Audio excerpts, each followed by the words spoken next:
Vous êtes à l'antenne de TQS. Sortez!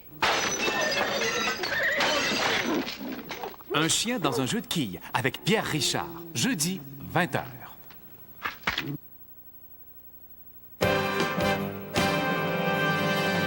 Ce soir à Sport Plus au Stade olympique, les Expos frappent la longue balle et sont en route vers une 8e victoire d'affilée à la maison. Au Stade Shea de New York, les Mets compliquent la vie des Braves d'Atlanta. Et à Grand Blanc, Michigan, Paul Azinger revient au jeu après avoir vaincu le cancer.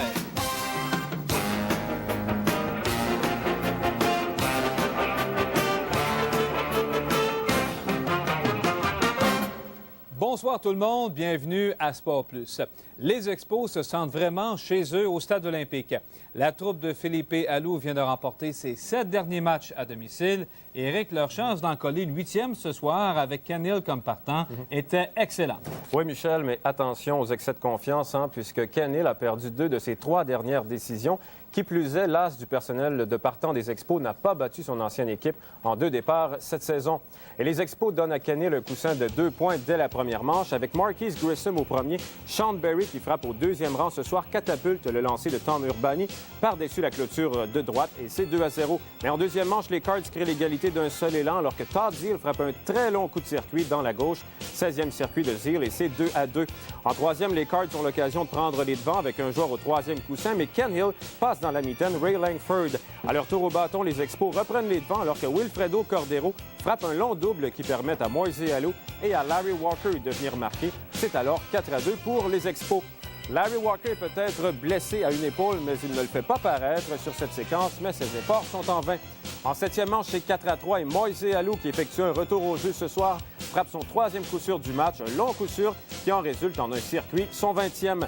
Le gérant des Cards de Saint-Louis, Joe Torre, a bien hâte de quitter le stade et la ville. Gain des Expos par la marque de 5-3 qui remporte un 5e match de suite, 15e victoire de Ken Hill et 22e match réservé pour John Wetland. Il y avait un peu plus de 37 000 spectateurs au stade. Au Shea Stadium, Mike Remlinger et les Mets se tentaient de faire oublier leur piètre saison aux dépens des Braves. En 4e, alors que Justice est au 2e, Lopez frappe la balle à l'avant-champ et permet à Justice d'avancer au 3e. Ce dernier viendra marquer par la suite grâce à une plaque de Mark Lemke qui se transforme en ballon sacrifice. Justice s'assure de l'attraper et file jusqu'au marbre. En 4e vient la réplique des Mets. Ici, le 3e but des Braves commet une erreur sur le jeu. Bobby Bonilla viendra marquer le premier point des Mets. Mais même à New York, certains partisans ne veulent rien savoir de la grève. En voici un qui a décidé d'afficher ses couleurs. Puis en 8e, alors que c'est toujours 1-1, Bonilla vient marquer sur le simple de Jeff Kent. Les Mets prendront l'avance 4-1 au cours de cette manche. Ils l'emporteront par cette marque 4-1. Les Braves ont maintenant 4 matchs et demi de retard sur les Expos au premier rang de la section Est. À San Francisco, maintenant, les Reds sont en quête d'une 5e victoire de suite. Dès la première manche, Barry Larkin démontre qu'il sera difficile de battre les Reds. Il frappe un circuit de 2 points aux dépens de John Burkett. Mais attention, Barry Bonds est en très grande forme cet après-midi. En 3e, il frappe son 33e circuit de l'année, une claque de 2 points, et c'est alors 3-2 Reds.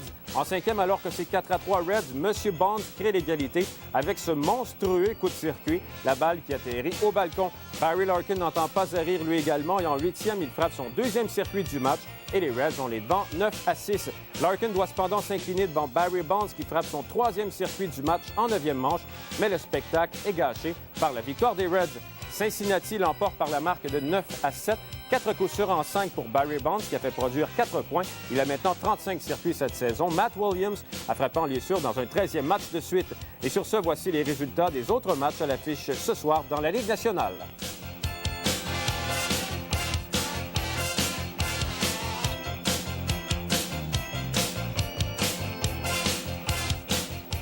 Plus que 10 jours avant la date fatidique du 12 août. Rien de rassurant aujourd'hui à l'issue d'une réunion entre les représentants des joueurs et des propriétaires. Les joueurs soutiennent que leurs patrons ne veulent pas dévoiler au public la liste des équipes qui perdent de l'argent. De l'autre côté de la clôture, les propriétaires ajoutent que les joueurs connaissent les 19 équipes qui ne feront pas leurs frais cette année. Les discussions d'aujourd'hui ont porté sur des sujets plutôt secondaires comme le calendrier et la politique antidrogue du circuit. Une autre rencontre est prévue demain. Donald Fair ne prévoit pas de déblocage sérieux au cours des prochaines heures, lui. Chez les Expos, on est prêt à faire face à la musique, même si le coût sera très élevé. On n'a pas énormément de problèmes au niveau de l'endettement. On est un club qui est assez net dans ce contexte-là.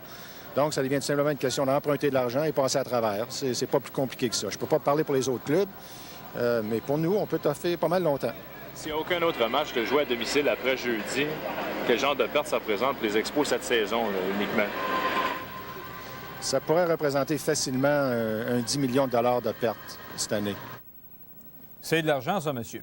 Bon, les Blue Jays vont profiter de mes vacances pour reprendre du poil de la bête. Dis-moi, Stéphane, ils n'ont pas le temps de flammer, les joueurs des Jays à Boston. Non, parce que les Jays vont disputer les 5 prochaines parties en 4 jours au Fenway Park. C'est assez inhabituel. Ce soir, le vétéran Dave Stewart tente d'inscrire une 4e victoire consécutive. Il est confronté au bon vieux Joe Escott, l'ancien Expo. Vous vous souvenez? Et même s'il n'a pas perdu à ses 3 dernières sorties, le gaucher se fait ramasser dès la première manche. Pendant que Brunansky jongle avec la balle frappée par Carter, 2 coureurs vont venir marquer là-dessus. Brunansky paraît encore plus mal sur le coup frappé par John Olerud, un frappeur plus tard. Décidément, le champ centre-gauche est un endroit de prédilection pour les frappeurs des Jays. Ed Sprague qui frappe lui aussi un double, bon pour 2 points. Mais Dave Stewart a une moyenne de points mérités de 5,63 cette année. Et en 4e, les Red Sox marquent 6 points contre lui, dont 4 sur le Grand Chelem de West Chamberlain. C'est son 2e en carrière. Mais il y a plusieurs revirements dans ce match. C'est maintenant 8-7 pour les Blue Jays de Toronto. On est en 8e manche. C'est grâce au 11e circuit de l'année de John Olerud. En 7e, Dave Stewart se sauve encore d'une 9e défaite.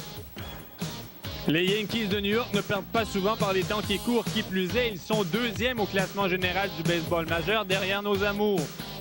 Dès la première, après 2 retraits, l'ancien des Reds propulse une balle très loin au champ pour son 19e circuit de la campagne et du même coup inscrit les New-Yorkais au pointage pour la première fois du match. Tiens, pourquoi pas y aller au baseball pour célébrer un anniversaire? James s'en souviendra longtemps de celui-là. Quelques confitis, pourquoi pas?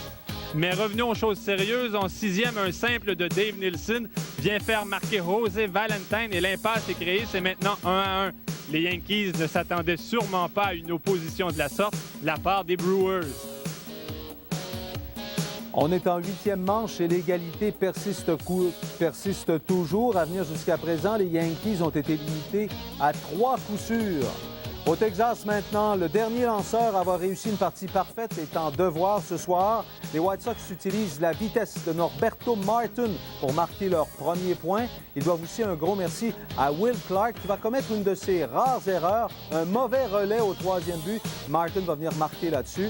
En 3e maintenant, les Rangers nivellent le pointage. Jason Berry, qui avait bien fait jusque-là, accorde un simple au centre à Jeff Fry. A.D.B. McDowell vient marquer, c'est 1-1. Une manche plus tard, Robin Ventura est au bâton et récolte son 17e circuit de la campagne. Julio Franco est sur les sentiers et c'est 3-1 pour les White Sox.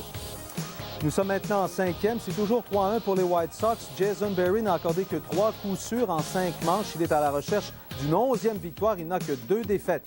Maintenant, regardons ensemble les autres résultats dans la Ligue américaine.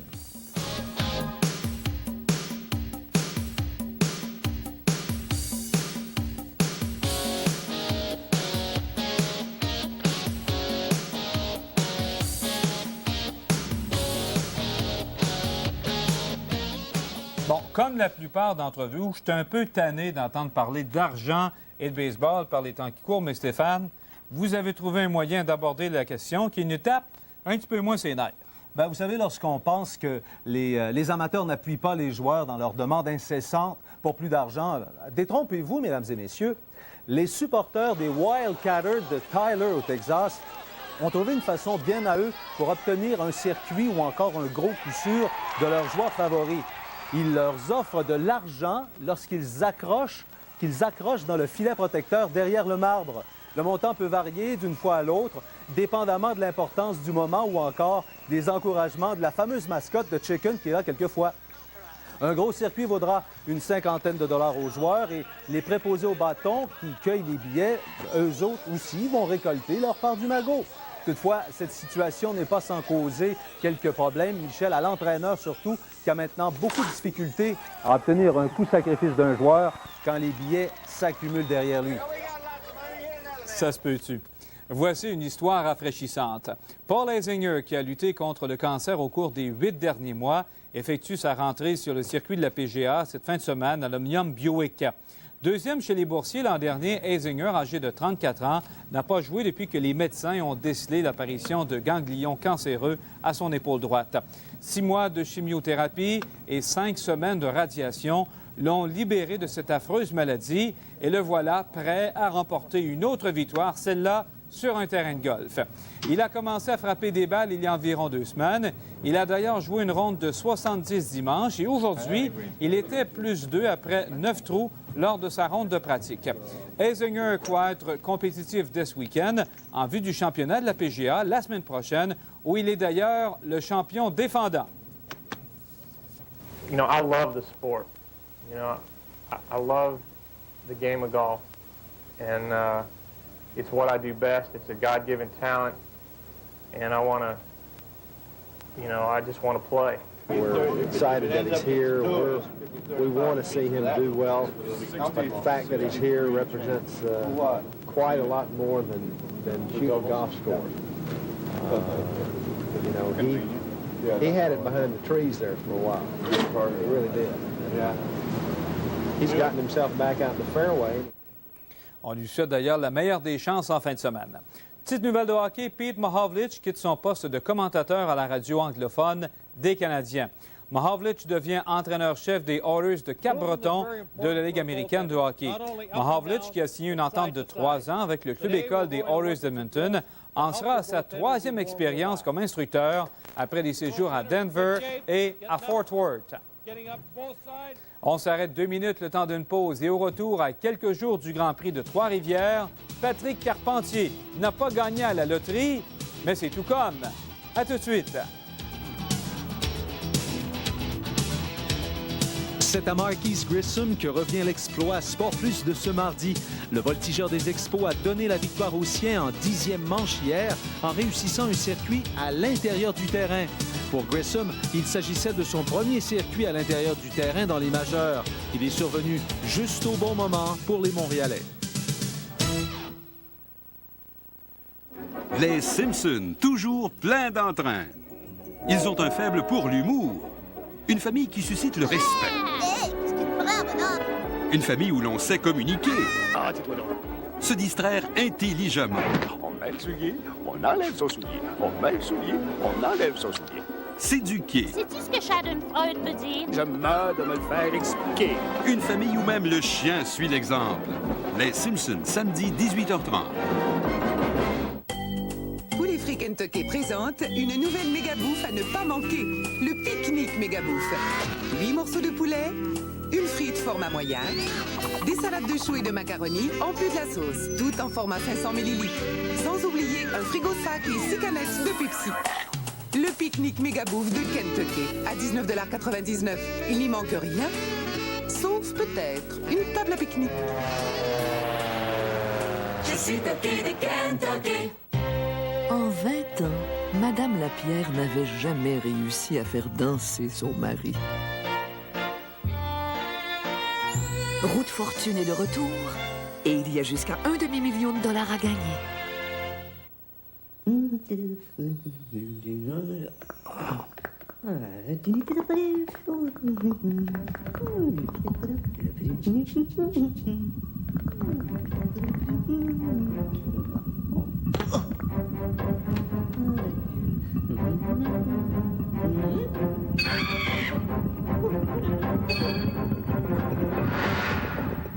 L'authentique bouteille de Coca-Cola, la préférée de tous. Véronique n'avait jamais vu son François pleurer.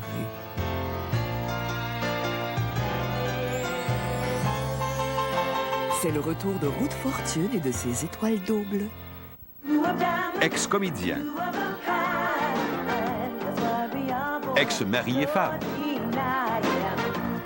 Aujourd'hui, super détective. Père d'As, dimanche 18h. Siffle, garçon, siffle, siffle.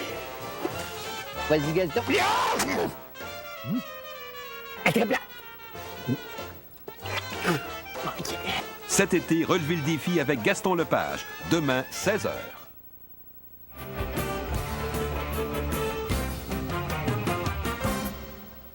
Mauvaise nouvelle pour les fans de course automobile. Ce que tout le monde craignait est maintenant confirmé. Victime d'un accident au Michigan dimanche, Jacques Villeneuve ratera le Grand Prix de Formule Atlantique de Trois-Rivières en fin de semaine. Junior s'est blessé à l'épaule droite et s'est étiré des muscles au cou lorsqu'il a heurté le mur à la suite d'un bris de suspension de sa voiture, alors qu'il occupait la deuxième place au 76e des 250 tours de l'épreuve. Villeneuve sera toutefois à Trois-Rivières ce week-end pour honorer ses engagements. Et à moins de 3 jours des premiers essais du 25e Grand Prix de Trois-Rivières, le pilote québécois Patrick Carpentier a dévoilé les couleurs qu'il défendra au cours de la fin de semaine. Et après s'être associé au pilote d'hydroplane Jean Théoret, l'Auto-Québec fait un premier pas en sport automobile au profit du jeune Carpentier.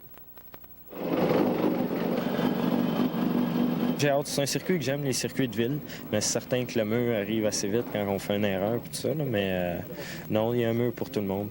Patrick Carpentier en sera à sa deuxième participation en 3 ans au Grand Prix de Trois-Rivières. L'an dernier, il n'avait pu y prendre part à raison de problèmes contractuels. Cette année, au volant d'une voiture de l'écurie David White, bolide avec lequel il a terminé deuxième à Motorsport, Carpentier aspire aux grands honneurs. Je pourrais qualifier sa première ligne en avant, puis tout ça, puis terminer l'épreuve, parce qu'à Toronto, j'ai pas terminé l'épreuve. Je me suis accroché, j'étais trop impatient.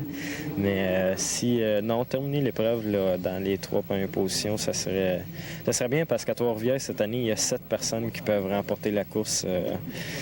Ils ont autant de chance l'une que l'autre, fait que ça va être bien. Carpentier connaît une saison mouvementée. Il en sera à son 4e Grand Prix de la saison en Formule Atlantique. Il a également participé à une course de Formule Indy Light et il a conduit des bolides de 3 écuries. Non, je ne suis pas ça dans ce cas-là. Il y en a beaucoup dans ce cas-là. Tant que tu n'arrives pas à un niveau assez élevé, la plupart du temps, c'est comme ça. Si tu n'as pas beaucoup d'argent en arrière de toi ou un nom ou quelque chose pour t'aider, c'est toujours comme ça. Comme Gilles Villeneuve, ça a été comme ça. Il y a eu de la difficulté pendant plusieurs années, même jusqu'en Formule 1. Carpentier participera seulement à sa 14e épreuve en 4 ans, en fin de semaine prochaine à Trois-Rivières. D'ici là, il ne chômera pas. Il aura le temps d'aller faire quelques tours de piste aux États-Unis. Ça va être difficile de faire la transition, surtout que j'ai des essais à Mid-Ohio jeudi en Indy Light, puis il faut que je revienne vendredi pour les essais en Formule Atlantique puis le Grand Prix de Trois-Rivières. Fait que j'espère que ce sera pas trop mélangeant. Martin Côté, à Saint-Eustache. Présentation de la 8e étape des mardis cyclistes de la Chine ce soir, alors que Yannick Cogent recherchait une 3e victoire d'affilée.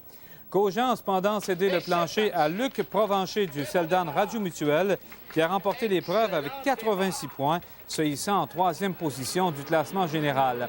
Cogent des Espoirs Laval peut toutefois se consoler avec sa 2e place, qui lui permet de se hisser en tête du classement cumulatif avec une avance de 16 points sur Guillaume Kosséguy. Un autre représentant du Seldan Radio Mutuel, Sébastien Paquette, complète le podium de cette 8e tranche des mardis cyclistes. Soulignons l'abandon de Nikolai Razer-Vayev à la suite d'une chute spectaculaire. C'est Patrick Gauthier des Espoirs Laval qui triomphe chez les jeunes optimistes. Les Highlanders se sont montrés très actifs aujourd'hui sur le marché des agents libres. Ils ont mis sous contrat 5 joueurs, dont le gardien Frank Pietrangelo, le défenseur Gord Neame, ainsi que l'ancien nordique Kip Miller. La gymnaste Shannon Miller des États-Unis a récolté 2 médailles d'or et 2 d'argent aux Jeux de l'amitié à Saint-Pétersbourg. L'Américaine a gagné ses médailles d'or au sol et à la poutre. Le pilote britannique Damon Hill a reçu des menaces de mort 2 jours avant le Grand Prix d'Allemagne à Hockenheim. Hill a précisé que l'interlocuteur avait menacé d'ouvrir le feu si l'Anglais doublait l'Allemand Michael Schumacher pendant la course. Il y a 5 mois, jour pour jour, Myriam Bédard effectuait sa rentrée triomphale chez elle après sa remarquable prestation au jeu de Lillehammer. Depuis, les choses se sont bousculées rapidement dans sa vie. Elle se confie ce soir à Stéphane Turcot. À son retour de Lillehammer, Myriam Bédard n'avait pas idée de ce qui l'attendait. Aujourd'hui, 6 mois après ses 2 médailles d'or, non seulement elle le sait, mais elle le vit. Oui, j'en ai pris conscience dans les derniers mois parce que juste par le fait d'aller dans les magasins des fois, puis j'étais tout seul, puis là, tous les gens venaient me voir, me demander des autographes, puis ils me couraient après. Toute cette attention n'a pas été sans l'intimider toutefois. Au début, ça me dérangeait beaucoup parce que c'était 24 heures sur 24. C'était au téléphone, partout, en avant de chez moi. Alors, partout. Je pouvais même plus répondre au téléphone parce que j'aurais passé des journées complètes au téléphone. Il y a des gens qui t'appelaient? Oui, à m'appeler. Que tu connaissais pas? Oui, des fois, j'arrivais de chez moi, j'avais 5 ou 10 lettres dans la poste.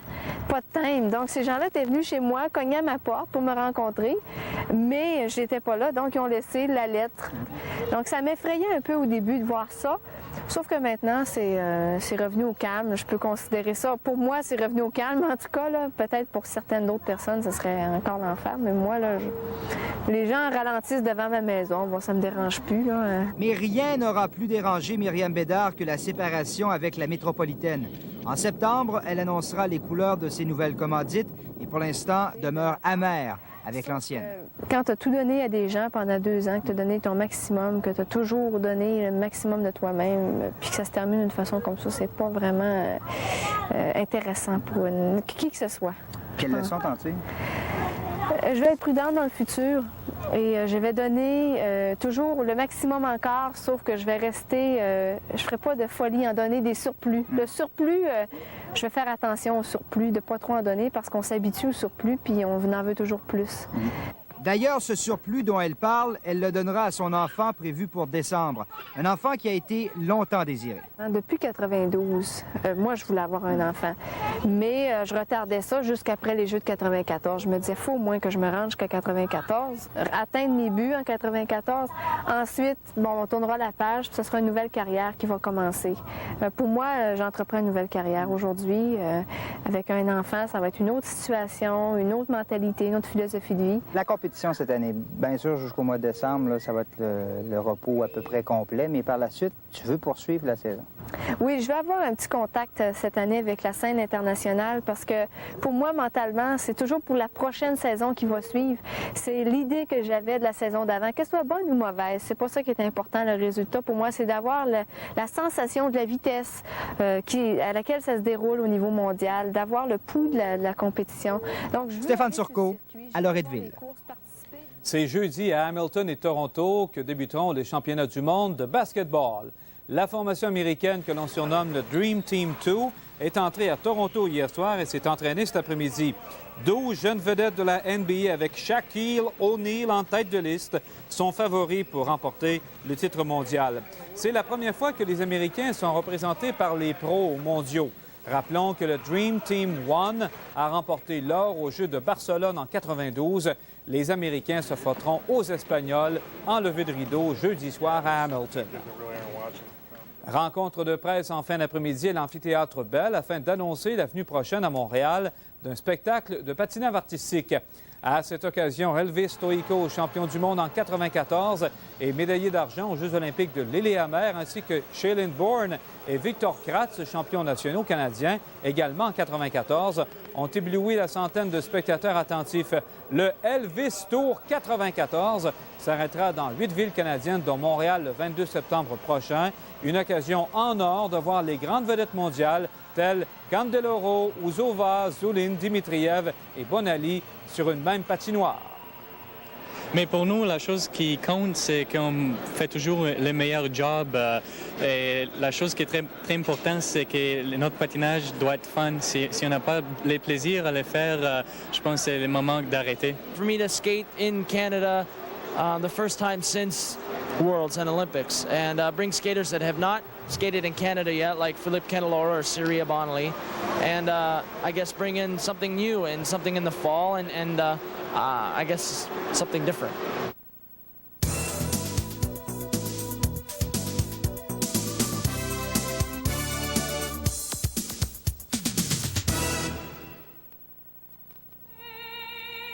Quand la circulation s'alourdit, le carburant et les acides non consumés menacent de raccourcir la vie de votre moteur. C'est pourquoi Quaker State vous recommande sa nouvelle technologie, l'huile qui pense vite. Une huile qui pressent les changements de température dangereux pour votre moteur et qui ajuste sa propre structure moléculaire pour une protection supérieure continue. Quand les conditions de la route changent, Elle change, elle aussi. Quaker State. L'huile qui pense vite pour un moteur qui vit plus longtemps. Préparez-vous à une saison de haut et de A au Parc Olympique. Le parc Montréal, voilà, un spectacle à grand déploiement. La ville en panoramagie au Parc O. Le tour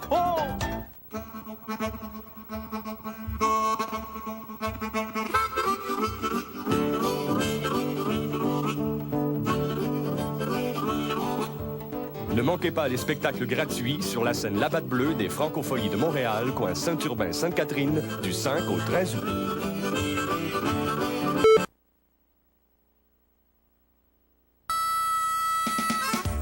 La Batte Bleue. Bonne à la folie. Chez Meubles Téléson Plus, aucun dépôt, paiement ni intérêt avant 1 an. Ensemble de saladini, 1999 $. Cet ensemble 5 morceaux, 7,99 $. Une causeuse palée sur en cuir, 8,99 $. Matelas Mirabel Kiro 510 60 pouces, 199 $. Meubles Téléson Plus vous offre des marques reconnues au meilleur prix. Mini chaîne Aiwa 3 disques micro et karaoké, 6,69 $. De Toshiba, téléviseur 32 pouces, 1099 $. Chez Meubles Téléson Plus, aucun dépôt, paiement ni intérêt avant 1 an. 3245 autoroute 440 Ouest à côté du Yellow, 688 26 62.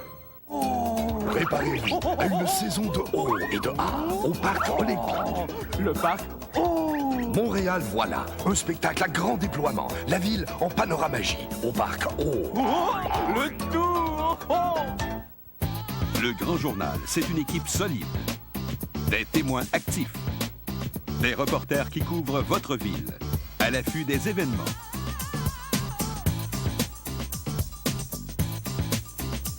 Une équipe qui travaille pour vous, qui vous rapporte les grands moments de la journée.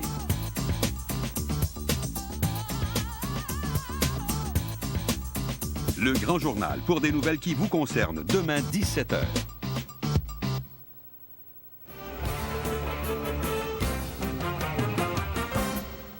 Victoire des Expos, défaite des Braves. Que faisait John Wetteland à la fin du match sur la butte de tir? C'est la question que se pose à Jean-François au Stade olympique. Jean-François. Oui, Michel, pourtant, Philippe Alou a dit qu'il doutait peut-être utiliser Wetteland en fin de match parce qu'il avait lancé 2 manches hier. Il s'est ravisé vu la situation. Wetteland qui a bien fait les choses, même s'il s'est compliqué la vie. On écoute le gérant des Expos.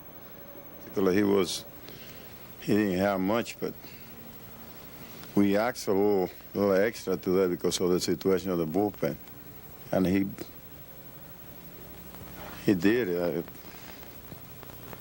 I went out. I usually don't go out to talk to pitcher, but there was something told me to go to talk with him. I had confidence that he was going to do the job. Donc, Wetteland qui n'avait pas d'étoffe sur ses tirs, mais qui l'a fait seulement avec sa force physique. Et Philippe Alou, lui, se frotte la bédaine avec cette victoire de 5-4, Michel. Nous aussi, on se la frotte en allant se coucher, mais pas avant d'avoir regardé Sport Plus Extra alors que Roland Mayotte reçoit Gaston Lepage. À tous, une excellente fin de soirée. À demain.